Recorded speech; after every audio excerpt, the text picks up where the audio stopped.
Agora eu vou falar da expansão da igreja cristã, que é o nosso próximo tópico.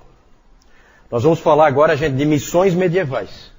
A igreja foi expandindo na base de missionários. Esses missionários, na sua imensa maioria, monges. Lembra que quando eu falei do monasticismo, eu falei que os monges eram os missionários. Certo? O povo comum não era missionário, a não ser assim na base do testemunho. Mas missionário de ir lá num país desse, hostil, e ganhar aquele país para Cristo, geralmente eram monges. Nós vamos falar aqui de pessoas pouco conhecidas, como o Filas, Patrício, Agostinho de Cantuária, Bonifácio. São personagens da história da igreja que são menos conhecidos. Até o quarto século foram pessoas anônimas, que a gente não sabe quem eram, que foram levando o cristianismo. Depois do quarto século a gente começa a saber quem é que ia levando, a gente sabe os nomes dos missionários que iam levando o cristianismo em frente. Vamos falar, em primeiro lugar, do Ulfilas. Ulfilas foi quem levou, esse é antigo, ele é lá do século IV. Ele levou o evangelho para os godos. Então, quando os godos invadiram o Império Romano, eles já eram cristianizados. Porque o Ulfilas já tinha trabalhado lá no meio deles. O Ulfilas, tem histórias interessantes aí desse período, porque Ulfilas é um nome que quer dizer pequeno lobo em gótico. Só que a origem dele, os ancestrais dele não são godos. Os ancestrais deles são gregos. Sabe o que aconteceu? Os avós do Ulfilas, eles foram capturados, eles eram capadócios, lembra lá da Capadócia, na Ásia Menor? Eles foram capturados por incursores bárbaros godos, que faziam essas incursões com toda aquela violência que eles gostavam, eles entravam e capturavam pessoas para levar como escravos.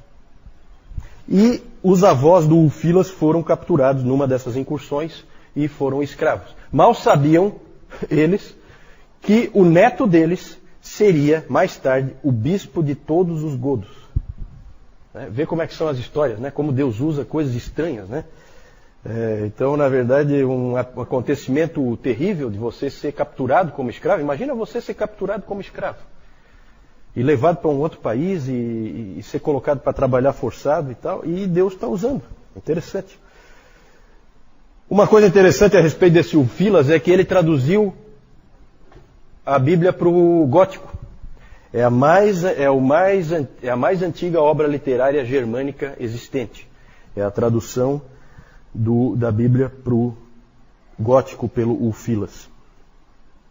Ele traduziu todos os livros da Bíblia, menos 1ª e 2ª Reis. E aí ele disse que foi de propósito que ele não traduziu 1ª e 2ª Reis, porque ele alegou que os godos já sabiam lutar. E que ele tinha medo que se ele colocasse esses livros ali dentro, isso ia instigar eles a quererem lutar mais ainda. Então ele tinha medo porque ele não conseguia segurar os caras, né? Os caras só pensam em guerra 24 horas por dia. Então ele resolveu, é um fato pitoresco esse, ele resolveu não traduzir 1ª e 2ª Reis, tem muita história de guerra. Isso não, melhor não, ele achou melhor não.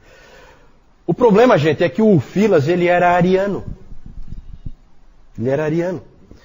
Lembram que provavelmente os avós dele eram arianos. Lembra que nessa época não havia ainda uma definição do que é a ortodoxia. Então existiam arianos e existiam os crentes ortodoxos. E eles moravam lá na Capadócia, esses avós dele, e foram capturados. E provavelmente foram capturados com um entendimento ariano do cristianismo. E então esses godos se tornaram arianos. Os bárbaros eram arianos. O próprio Ambrósio, vocês lembram que o Ambrósio tinha problemas com os arianos que vinham de cima, vinham do norte. Lembra que o Ambrósio ficava em Milão, no norte da Itália, e esses bárbaros ficavam entrando e traziam o arianismo com eles. Porque eles já tinham recebido pelo outro lado, lá da Capadócia, veio, né, e entrou no meio deles um cristianismo ariano. Para os godos apelava o cristianismo ariano, porque o Filas pregou para eles um Deus, que é o Criador de todas as coisas, é soberano sobre tudo, e que esse Deus tem um filho. E para esse filho Deus deu todas as coisas que ele tinha. E eles viam esse filho como um grande super-herói, um grande guerreiro. Imagina, para eles é só isso aí que tem valor, né? Um grande guerreiro, um grande super-herói, e era assim um grande líder militar. E era assim que eles enxergavam então Jesus Cristo. Então isso apelou para eles e o cristianismo fez raízes então entre os godos. O arianismo só não prevaleceu na igreja ocidental por causa de um outro grupo bárbaro, que são fundamental esse grupo, são os francos. Os francos. Os francos eram ortodoxos. Eles começaram no cristianismo ortodoxo. Quando eu digo ortodoxo aqui, não é lá a igreja ortodoxa oriental, não confundam. Ortodoxo, quando eu digo aqui, eu estou contrapondo ao arianismo. Eles criam na Trindade. Quando eu digo ortodoxo, eram cristãos que criam na Trindade, diferente dos arianos. A maioria dos bárbaros eram arianos, mas os francos não. E a história da conversão dos francos, em torno do ano 500, ela está ligada a uma rainha chamada Clotilde e a um rei chamado Clovis, certo?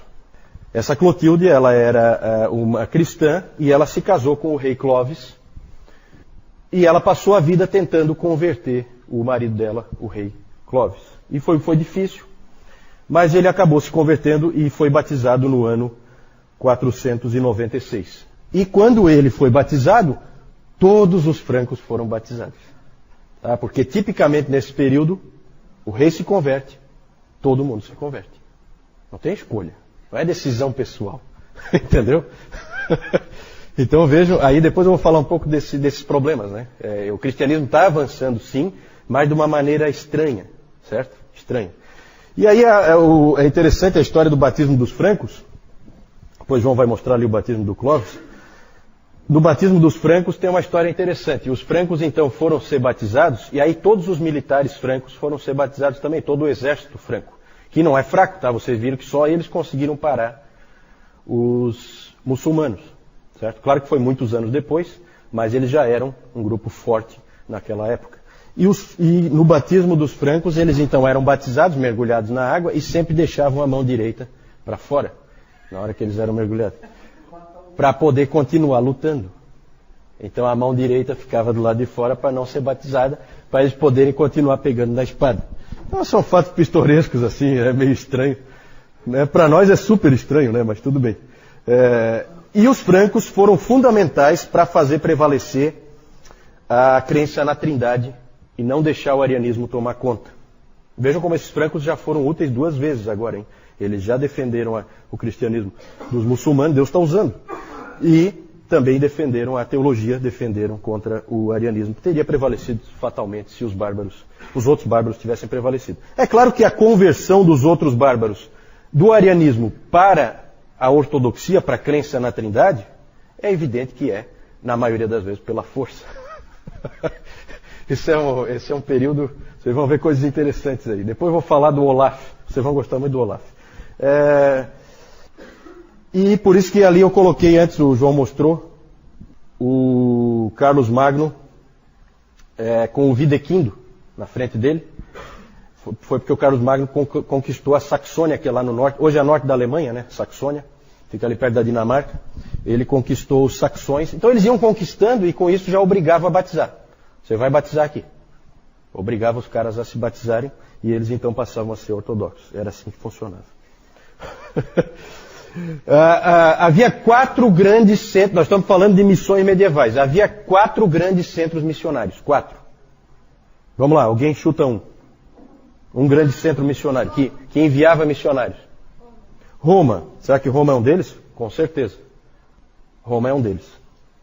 E aí, fundamental, é aquele Papa que nós vimos antes, o Papa Gregório I, porque ele era o estrategista de missões. E ele era o Papa, ele era quem mandava, então ele dizia, Moisés, é você. Você vai lá para o caixa-prego lá, que tem uma turma lá que é para você evangelizar. E o cara vai fazer o quê, né? É obrigado aí. E esse sujeito, e o principal missionário que ele mandou é o Agostinho de Cantuária, que foi evangelizar os anglo-saxões. Alguém sabe onde estavam os anglo-saxões? Na Inglaterra, exatamente. O João não vale, o João não pode responder. Eles estavam na Inglaterra. Então, eu quero só chamar a atenção de uma coisa. Inglaterra, aqui só para a gente se posicionar, para a gente não ficar confuso. Inglaterra onde é a Inglaterra hoje, era Império Romano. Pelo menos toda a parte sul foi Império Romano. Os romanos conquistaram ali. E, portanto, já existia a igreja lá. Certo? Só que o problema é que quando Roma caiu, aquilo tudo ficou desguarnecido. E aí, bárbaros do continente, e por isso que o nome deles é anglo-saxões, porque eles vêm lá da Saxônia, eles vêm lá do norte da Alemanha, eles entram e ocupam com a sua força, ocupam aquela região, já que os romanos agora não protegem mais aquela região. E aí os bretões que viviam lá, eles são empurrados para outras regiões, mais ao norte, e para Gales, país de Gales, eles vão sendo empurrados, certo? Pelos anglo-saxões que vão ocupando aquele espaço ali, vão tomando as cidades. Então os bretões já eram cristãos e odiavam os anglo-saxões. Como eles odiavam os anglo-saxões, eles não fizeram nada para evangelizar os anglo-saxões. Quem acabou fazendo alguma coisa foi Roma, através do Gregório. Gregório pegou esse sujeito, Agostinho de Cantuária, e mandou ele para lá. E ele não queria ir de jeito nenhum, certo? Ele não queria ir. Não... Ele era um prior. O que é um prior? É um superior num mosteiro. Em Roma. Ele vivia no centro da civilização. E agora mandavam ele ir lá para o meio dos malucos, lá, daquele monte de bárbaro. Não é uma tarefa muito agradável. E realmente o trajeto que ele fez, quem estudou aí o trajeto dele, diz que ele ia dando volta e não chegava nunca. Sabe quando fica enrolando assim? E é interessante as cartas que Gregório, o Papa, trocava com esse Agostinho. Eles trocavam cartas. E o Gregório ficava incentivando ele. Não, vai que é importante, você precisa ir e tal. E ele meio que relutando. É bem interessante como o Gregório incentivou esse Agostinho aí, não deixou ele desistir. Ele quis desistir muitas vezes. Muitas coisas interessantes aconteceram, mas o mais importante é que o rei Etelberto de Kent acabou se convertendo ao cristianismo. Kent é uma região lá na Inglaterra. E ali começou então, é aquela coisa, o rei se converte todo mundo. O evangelismo de massa é uma tranquilidade. Se você vencer o rei, você está feito. Certo? Você só precisa converter um para converter todos. E aí, então, o rei Etelberto acabou se convertendo em 601. E mais tarde o rei Edwin, da Nortúmbria, também foi convertido. Levou alguns anos depois para que a nova igreja estabelecida pelo Agostinho de Cantuária, Canterbury, né? Cantuária é o centro do cristianismo lá no Reino Unido, até hoje, certo? Então lá se estabeleceu o centro do cristianismo já naquela época, e o Agostinho, evidentemente, foi o primeiro arcebispo da Cantuária, que é famoso, né? Essa função é famosa até hoje na Inglaterra. Levou alguns anos depois para que essa igreja nova, vamos chamar assim, uma igreja nova, criada pelo Agostinho, se unisse com a igreja antiga dos bretões, ainda do tempo do Império Romano. Porque um não gostava do outro. E aí levou algum tempo, mas acabaram conseguindo, né? Os papas foram fazendo ali reuniões entre eles e tal, e acabaram conseguindo unificar a igreja ali, sempre sob o papado. Do meio dos anglo... Não. Não é a pergunta do Seik é se era ariana. Não é ariana. Tudo que parte de Roma é ortodoxo, tá? Sempre é. Isso aí foi a partir da Trindade, e também os bretões que já estavam lá também tinha sido da época do Império Romano, não eram, eles já tinham sido cristianizados dentro também da fé ortodoxa. Dentre aqueles anglo-saxões que foram evangelizados, porque uma coisa interessante é que, e isso até impressiona, porque a gente vê assim que são conversões meio, que a gente fica meio com o pé atrás, mas por outro lado são povos que eles se tornam missionários instantaneamente. É impressionante isso na história. No que o indivíduo é convertido, já aparece missionário para todo canto. E dali, dos anglo-saxões convertidos, surgiram homens como Wilfrid e Willibrord, que foram para a Holanda. Os nomes sempre são nomes assim alemães, né? Porque todos são germânicos. Certo? Depois é que vai havendo distinções. Mas esses bárbaros, todos eles originalmente são germânicos. O mais famoso dos missionários que partiram ali do meio dos anglo-saxões foi o Winfrid. Esse Winfrid, mais conhecido como Bonifácio.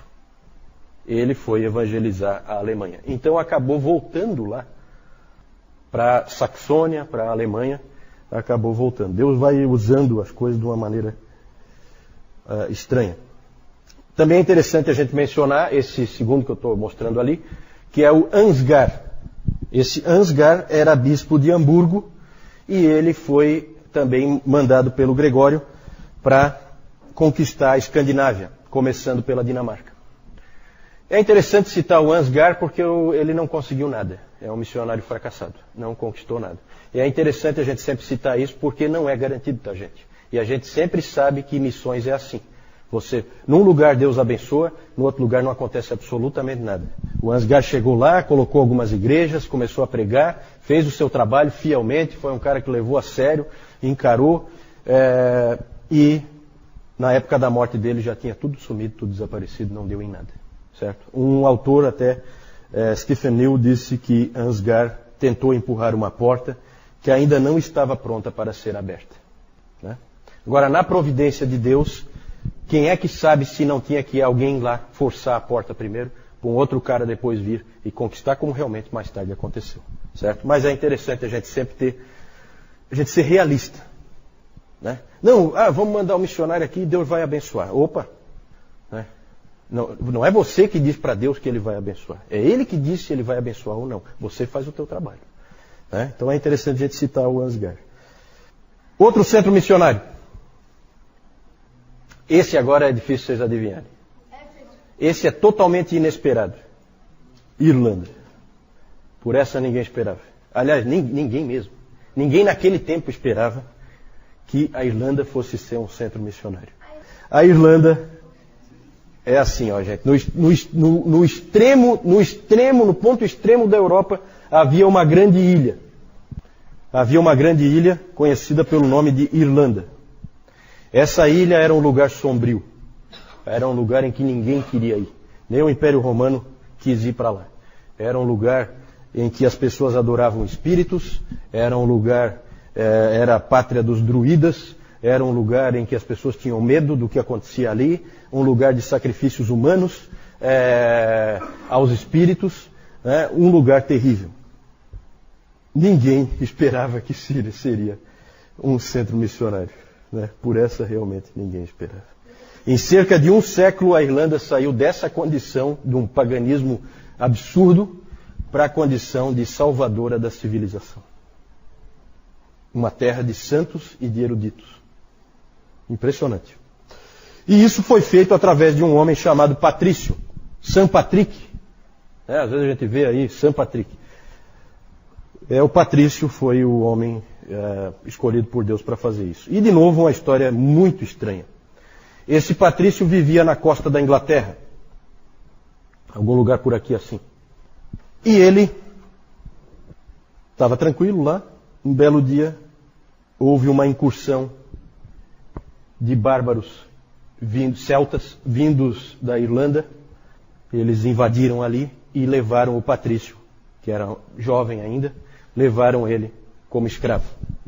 Ele foi levado para um mercado de escravos na Irlanda e lá ele foi vendido.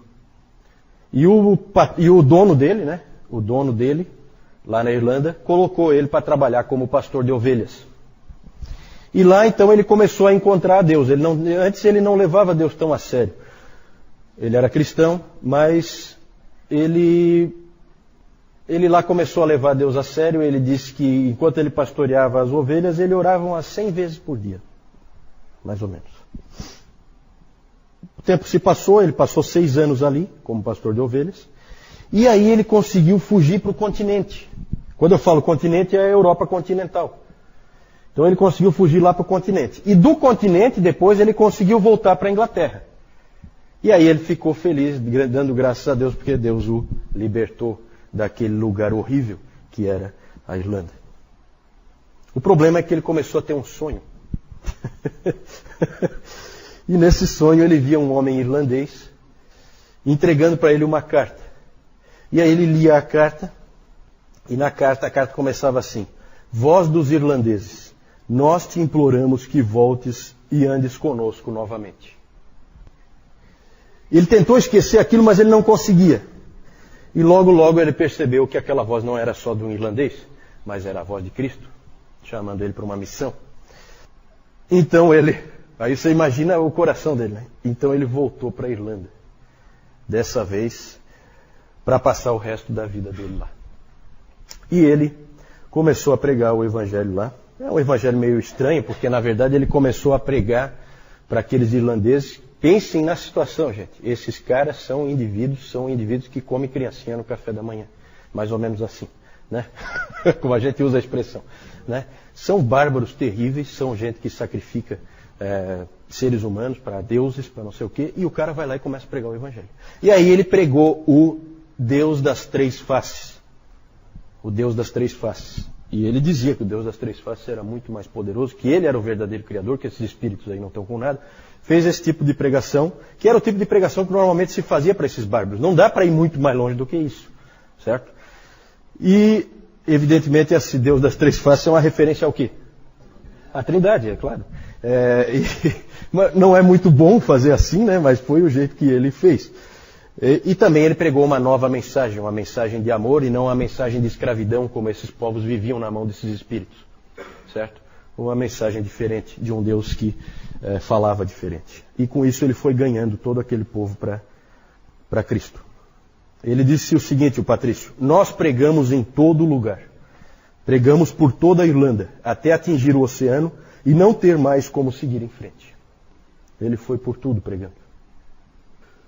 E ali é estranho o tipo de cristianismo que se formou na Irlanda, porque o Patrício ele começou a criar muitos monastérios, muitos mosteiros. E a igreja irlandesa se constituiu em cima de mosteiros. Uma coisa esquisita.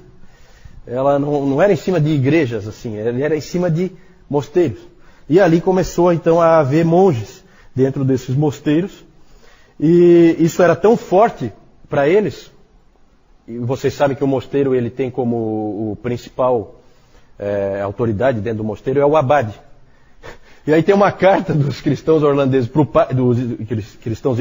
o Papa, em que eles falam assim: ao abade de Roma. Porque na cabeça deles, a autoridade é sempre o abade, né? Então a gente vê aí como é forte essa coisa do monasticismo ali no meio deles. E os monges ali irlandeses preservaram o conhecimento.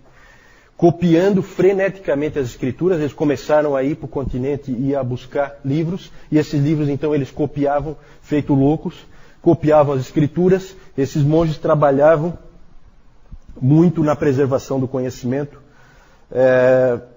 de tal maneira que eles foram guardando esses livros, e um autor moderno, Thomas Cowhill, escreveu um livro intitulado Como os Irlandeses Salvaram a Civilização. Porque esses irlandeses guardaram todo o conhecimento que existia, que depois acabou se perdendo com problemas de guerras e coisa desse tipo, e eles guardaram dentro dos seus mosteiros o conhecimento. Impressionante. Isso em pouco tempo, tá, gente? No espaço de um século, você tem a transformação de um povo assim. Isso aí realmente é a mão de Deus atuando. E um monge irlandês levou o evangelho para a Escócia. Foi pregar para os Pictos. Quem morava ali eram bárbaros chamados de Pictos, os romanos chamavam eles de Pictos, os romanos foram até um certo ponto ali na grande ilha ali do Reino Unido e pararam, porque dali para frente a coisa engrossava. Aqueles Pictos ali não eram fáceis. Pictos por quê? Os romanos chamavam eles assim, porque eles tinham a cara toda pintada com várias cores, né? Não, eram bárbaros, né? Eram bárbaros. Só que eles pintavam o rosto. Quem viu aquele filme Coração Selvagem? Coração Valente, desculpa. Coração Valente, vê como eles pintam, né, de azul ali, coisa e tal. Não é exatamente a mesma época, mas é dentro dessa ideia aí. E para a Escócia foi um desses monges irlandeses, foi um sujeito chamado Columba. Ele foi para lá, ele estabeleceu um monastério no modelo irlandês na ilha de Iona, que é uma dessas ilhas que tem ali perto da Escócia. E ele foi... E o Columba, então, mandou monges que levaram à frente a evangelização da Escócia. E a Escócia também aconteceu parecido com a Irlanda. Um país tenebroso se tornou um grande centro de conhecimento e de grandes homens intelectuais por causa da entrada do Evangelho. Mais tarde, um outro monge de Iona, dessa ilha de Iona, foi para o continente e evangelizou a Suíça e o norte e parte do norte da Itália, lá onde viviam os lombardos. Interessante é que quem anda pela Europa vê, e vocês já devem ter visto em fotos ou alguma coisa assim, vê a cruz de Iona espalhada em vários lugares. A cruz de Iona, ou a cruz celta, é uma cruz que tem um círculo no meio, certo? Depois o João vai mostrar uma foto ali. Quem anda pela Europa vê em tudo que é canto essa cruz. O Newton, que esteve lá na Escócia, deve ter visto bastante, né, Newton? Isso, o Columba é o grande... É como o Patrício é para os irlandeses, o Columba é para os escoceses, né? Outro centro de expansão da igreja é a Pérsia, né? A Pérsia mandou o missionário Alopen. No século VII, em 635, Alopen chegou na capital da China. Ele usou lá a rodovia da Seda, onde havia o tráfego comercial, e foi lá para a China. E lá ele chegou na cidade de Chang'an, que era a capital da China na época, a maior cidade do mundo. Certo? Hoje em dia o pessoal fala, né, a China está se tornando o maior país do mundo. Sempre foi. É que nós ocidentais não tomávamos conhecimento, né? Sempre foi, gente. Sempre foi. Sempre foi os maiores impérios, as maiores cidades, né, as maiores riquezas, sempre foi lá. Então a gente não pode se iludir, não. Lá era a maior cidade do mundo nessa época, em 635. Em 638 já tinha uma igreja lá. Mas lá pelo 9º século, a igreja já tinha praticamente desaparecido. Houve perseguição da parte dos budistas, mas a principal razão do desaparecimento da igreja na China foi porque a igreja estava muito ligada ao Estado, ao poder público, à dinastia Tang. E a dinastia Tang caiu. E aí assumiu uma nova dinastia que não era tão amiga dos cristãos, né? A pergunta é se o Alopen fundou alguma igreja na China. Sim, foi ele que fundou a igreja na China. Ele cristianizou a China. A China não tinha igreja nenhuma, não era um país cristão, né? Então sim, foi ele mesmo. O problema é que mais tarde nós temos um escrito de um monge nestoriano que em 987 em Bagdá ele escreveu o seguinte: não há mais um único cristão na China. Então apareceu, ganhou força e desapareceu. Ficou muito dependente do Estado. Isso é sempre um problema, é sempre um perigo. Às vezes Deus usa isso, mas outras vezes isso aí é um problema. Outro grande centro, como não podia deixar de ser, Constantinopla. O imperador é que mais ou menos coordenava a expansão da igreja a partir de Constantinopla. Esses dois aí, o Cirilo e o Metódio, eram também monges, foram enviados para Morávia. Morávia é a atual região ali da Áustria, República Tcheca, principalmente Áustria, né? Aquela região ali era a Morávia. República Tcheca já é a Boêmia, né? Já é um pouco diferente.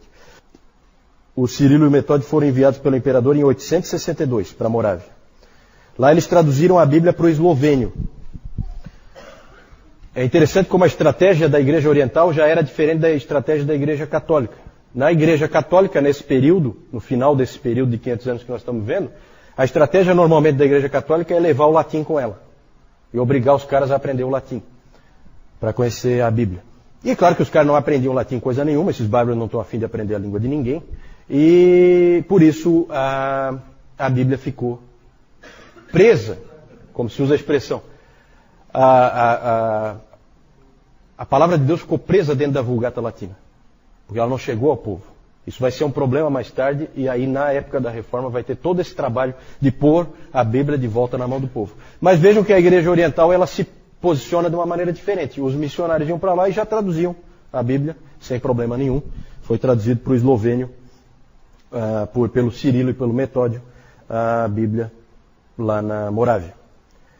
E o mais importante, a grande conquista da Igreja de Constantinopla foi conquistar a Rússia e a Ucrânia para o cristianismo. Essa foi a grande conquista da ortodoxia oriental. E aí tem uma história interessante, né? Porque o que se diz é que o príncipe Vladimir da Rússia em 988, ele achou que o povo dele, os súditos dele, precisavam de uma nova religião. Então ele lá na cidade de Kiev, ele determinou a cristianização de todos os povos que estavam sob ele. Isso ele fez a partir de uma análise, ele mandou emissários pelo mundo para analisarem as religiões que havia. E o islamismo ele descartou de cara. Ele chegou a considerar o catolicismo romano, mas quando vieram os emissários que tinham ido para Constantinopla e vieram de volta para ele e disseram para ele que quando eles entraram em Hagia Sofia, eles já não sabiam mais se eles estavam no céu ou na terra. E aí eles falaram para ele da liturgia, de como era o culto, da beleza das coisas, e aquilo agradou o Vladimir. E aí o Vladimir bateu o martelo, essa aí é a nossa religião.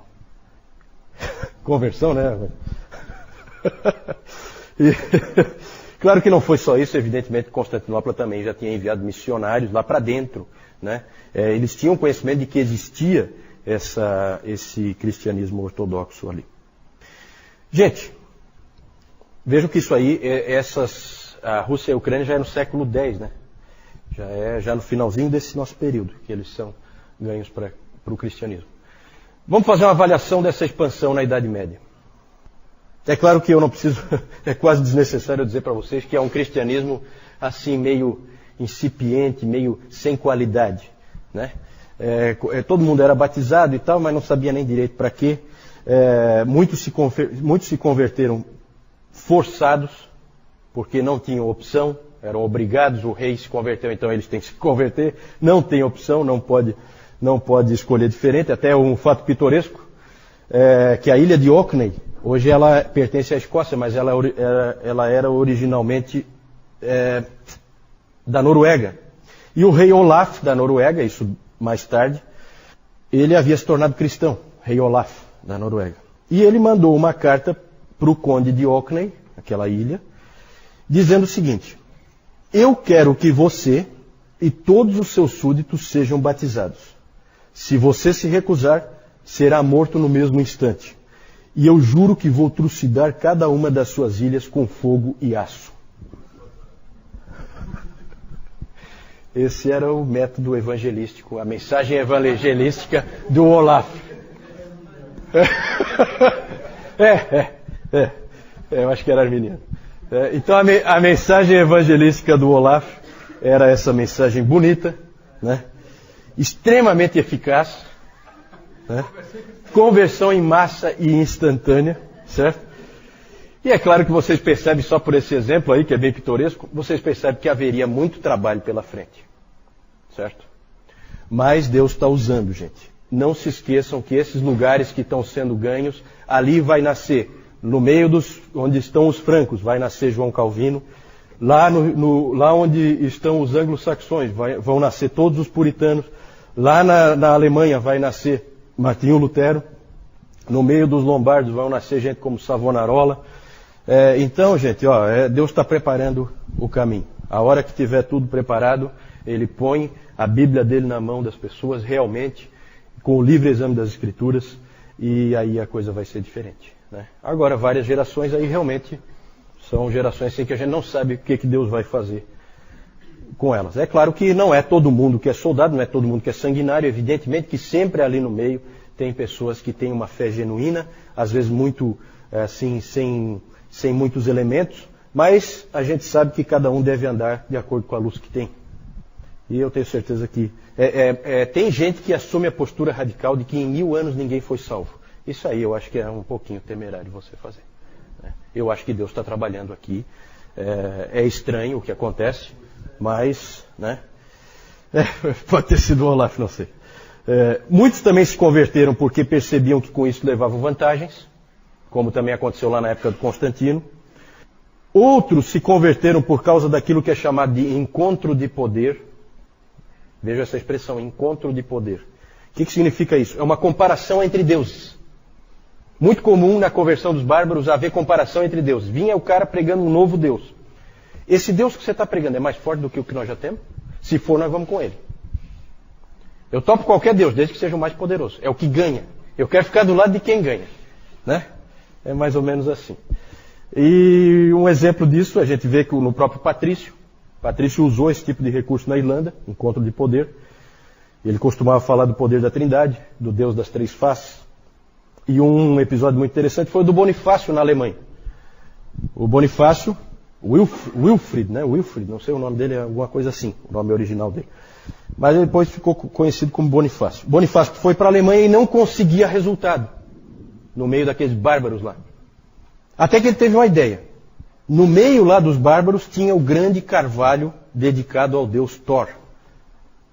Deus germânico Thor. Um carvalho gigantesco dedicado a esse deus. E ele um dia teve a ideia, vou pegar um machado e vou derrubar essa droga dessa árvore. Olha o evangelismo. Pegou o machado e foi com o machado. E ele, sozinho, foi lá e começou a cortar o carvalho. As pessoas ficaram todas assustadas, olhando aquilo e imaginando que dali a pouco ele ia ser fuzilado, destruído pelo deus Thor. E ele foi cortando, a árvore caiu e nada aconteceu. E eles todos então se converteram ao Deus do Bonifácio. Porque claramente era um Deus mais forte. Né? Então é um típico, vejo coisa estranha, né? O encontro de poder. Apesar disso, gente, apesar desse tipo de expansão do cristianismo, nós precisamos lembrar que a providência de Deus está em ação aqui, como eu já falei antes. Uma outra coisa que chama a atenção, coloquei aí por último, missões transculturais. Interessante isso. Sempre quem ganha o outro povo é alguém que veio. Né? Deus vai cruzando as nações. Né? Quem ganha a Alemanha é um inglês. Quem ganha a Irlanda também é um inglês. Né? Quem ganha a Escócia é um irlandês. Os escoceses não vão gostar muito disso, provavelmente. Então há esse cruzamento. Certo? Quem ganha a China é um persa. Então as missões transculturais que até hoje são uma realidade, é sempre assim que o cristianismo avança. Eu acho que na providência de Deus ele quer mostrar que uns dependem dos outros e que precisa sim, quem já está com o cristianismo na mão, precisa levar para quem não tem chance de ouvi-lo. Vamos lembrar sempre dos nossos missionários. João? Aqui embaixo nós temos o batismo de Clovis. Como o Juliano falou, a esposa dele, Clotilde, estava evangelizando ele até que um dia ele chegou e se converteu. E quando ele se converteu, todo mundo se converteu também. Todo mundo que eu digo lá do reino dele, né? Aqui nós temos o Agostinho de Cantuária, tá? Ele foi o primeiro bispo, ele foi também um monge beneditino, e ele, pregando o evangelho, ele converteu o rei Ethelbert, aqui de Kent, Ethelberto, e ele também começou a evangelizar aquela população. Aqui nós temos Ansgar, que ele foi o primeiro bispo de Hamburgo. Aqui nós temos aqui o Deus com as três faces, representando ali a Trindade, né? Com o Patrício, que ele fez ali. Patrício aqui estava pregando o evangelho aqui na Irlanda. É o batismo aqui dos povos ali, e muitos desses aqui que foram batizados, eles se tornaram monges. Aqui nós temos o Patrício cortando o grande carvalho de Thor. Bonifácio. E quando eles viram que nada aconteceu com ele, daí eles se converteram, e aqui foi edificada uma igreja, ali no lugar onde foi cortado aquele carvalho ali. E aqui nós temos aquela cruz de Iona, que ela existe hoje ainda em muitos países, como o Newton já chegou a ver também lá na Escócia. E aqui o Columba, entre os Pictos. Os Pictos são aqueles povos aqueles povos ali que se pintavam ali, né? Que eles não conseguiam chegar até lá. Os romanos tinham pavor de chegar até lá, né?